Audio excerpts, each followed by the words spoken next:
Welcome to G-Fun Facts Online. Today we're pulling back the curtain on the shadowy world of illicit drug production. We're going to trace a hidden path of destruction, a chemical trail that stretches across the globe. Unlike drugs that grow from the ground, the substance at the center of our story, methamphetamine, is born from a complex network of industrial chemicals. It's a synthetic scourge, and understanding its creation is key to understanding its devastating impact. We're going to unravel the intricate world of its essential ingredients, known as precursors, and explore the global cat-and-mouse game between traffickers and law enforcement. At the heart of all methamphetamine production is a specific set of chemicals. These are called precursors, substances that, through a series of chemical reactions, are transformed into the final drug. Now, many of these precursors have completely legitimate and important uses in medicine and industry, which is exactly what makes them so difficult to control. For decades, the most sought-after precursors for making meth were ephedrine and pseudoephedrine. Their chemical structure is very similar to methamphetamine, which makes the conversion process relatively straightforward for a chemist. You almost certainly know pseudoephedrine. It's a very common decongestant found in dozens of over-the-counter cold and allergy medications. Ephedrine is also used legitimately as a bronchodilator for treating asthma. Their widespread availability in pharmacies made them the prime target for illegal diversion. To get around purchase limits designed to stop them, illicit producers developed a tactic known as smurfing. This is where a group of individuals makes multiple small purchases of cold medicine from many different pharmacies and retail stores. They then pool the pills together to extract the pseudoephedrine. Beyond smurfing, traffickers have used shoplifting, organized theft from warehouses and wholesalers, and the illicit importation of bulk ephedrine and pseudoephedrine powder. As governments around the world began to tighten the controls on these two chemicals, clandestine chemists were forced to adapt. They shifted their focus to an alternative precursor, phenyl-2-propanone, also known as P2P. The P2P method for making meth is more chemically complex, and it can result in a less potent drug unless it's followed by a difficult purification step. But for traffickers, it had one huge advantage. P2P itself can be synthesized from a wide variety of other chemicals. This makes controlling the entire supply chain much harder. The regulation of P2P kicked off a new phase in the chase. Traffickers and their chemists turned to what are now called precursors, or designer precursors.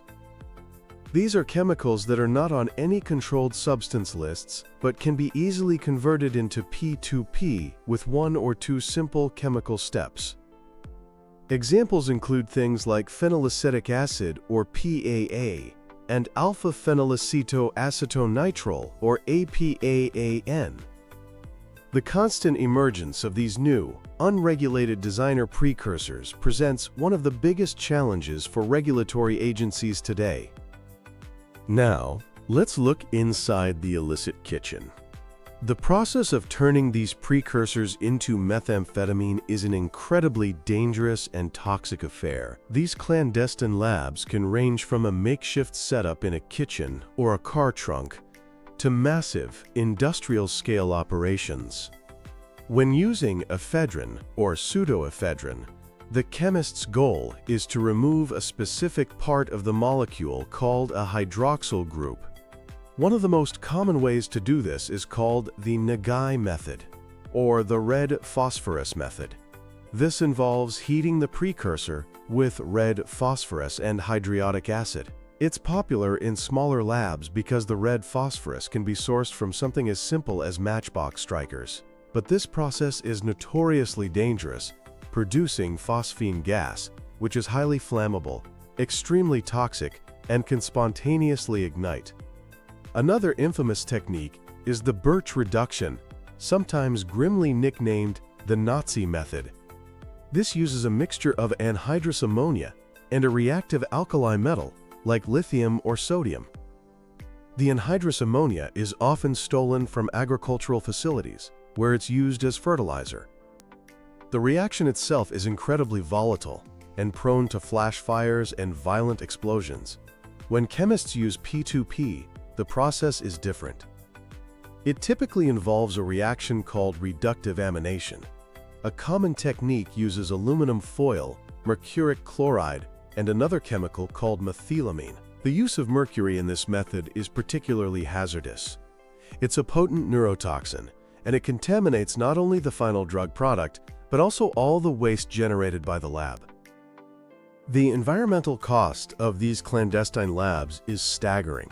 For every 1 pound of pure methamphetamine produced, it's estimated that 5 to 7 pounds of toxic waste are created.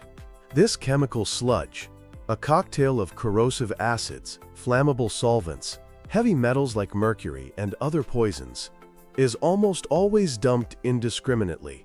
It's poured down drains, buried in backyards, or abandoned on roadsides, where it contaminates soil, groundwater, and streams for years.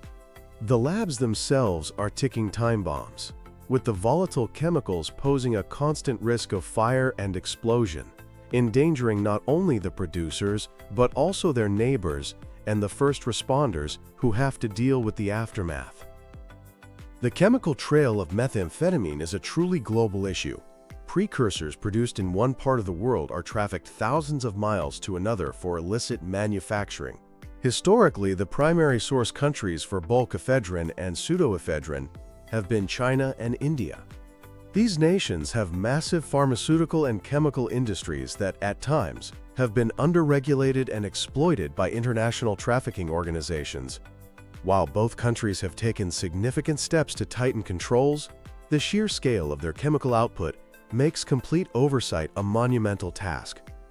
Germany has also been identified as another significant producer of these key chemicals. From these source countries, the precursors are moved to production hubs.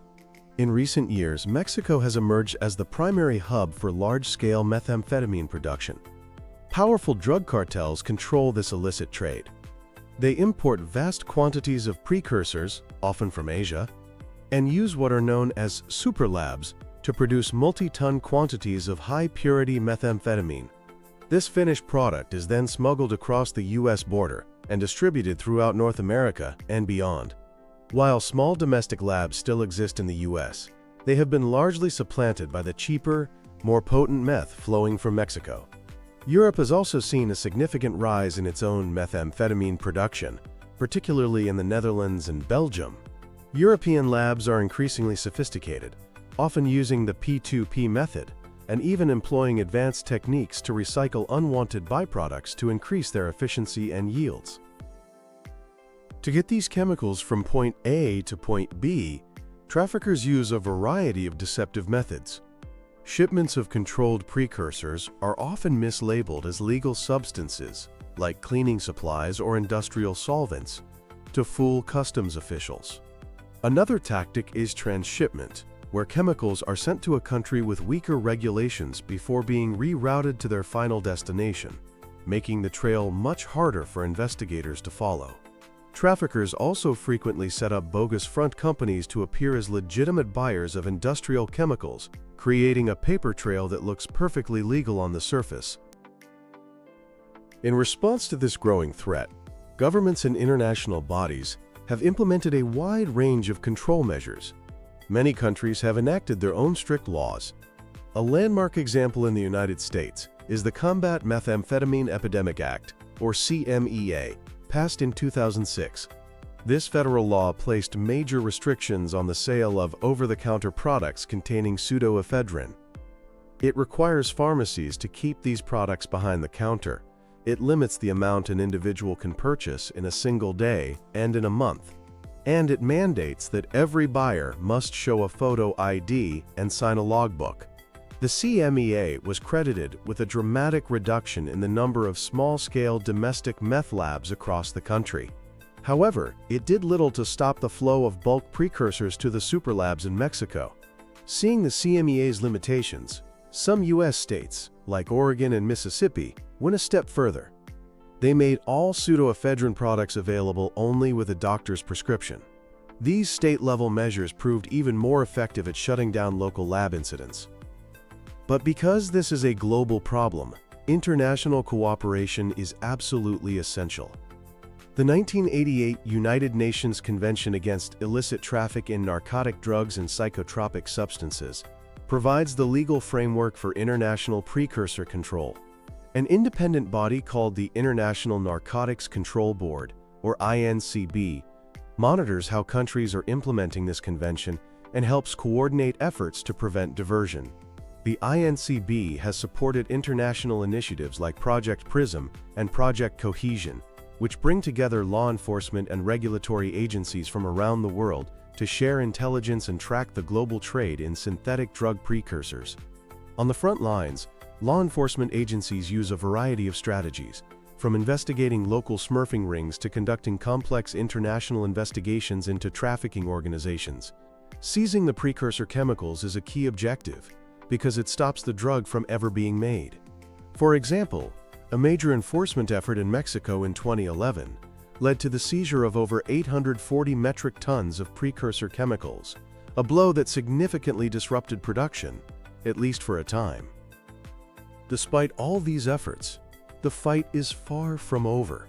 Clandestine chemists and trafficking groups are constantly adapting. The biggest challenge in recent years, as we mentioned, is the proliferation of designer precursors. As soon as one chemical is placed under international control, traffickers simply switch to a different, unregulated alternative. This creates a significant lag time, where regulators and law enforcement are always playing catch-up. The internet has also become an invaluable resource for illicit producers. Recipes and synthesis techniques are readily available online. The dark web provides an anonymous marketplace for the sale of precursor chemicals and production equipment, further complicating enforcement. The chemical trail of methamphetamine leaves a path of destruction that extends far beyond the toxic labs. The end result is a devastating public health crisis.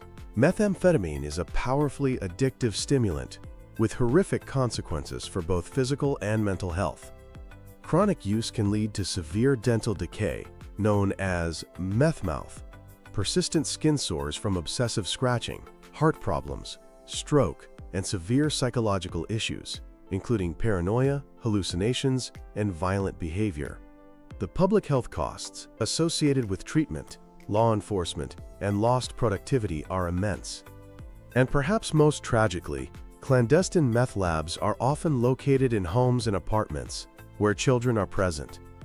These children are exposed to a cocktail of toxic chemicals and often suffer from neglect and abuse. Many end up with long-term respiratory and neurological problems as a result. The endangerment of children in these hazardous environments has led many states to enact specific laws just to protect them. So what is the road ahead? The battle to control the chemical trail of methamphetamine is a dynamic and ongoing one that requires a multifaceted approach. There is no single magic bullet. Key areas of focus must include strengthening international cooperation through better information sharing and coordinated enforcement actions between source, transit, and destination countries. Regulatory agencies must become more agile in their response to new trends, perhaps by creating more flexible catch-all legislation that can be quickly adapted to new chemical threats as they emerge. And finally, while cutting off the supply is critical, a truly comprehensive strategy must also address the root causes of drug abuse. This means focusing on demand reduction through effective prevention, education, and accessible treatment programs. The chemical trail of methamphetamine is a complex, ever-shifting landscape. By understanding the key precursors, the dangerous synthesis methods, and the global networks that support this deadly trade, we can better appreciate the immense challenges faced by those on the front lines of this fight.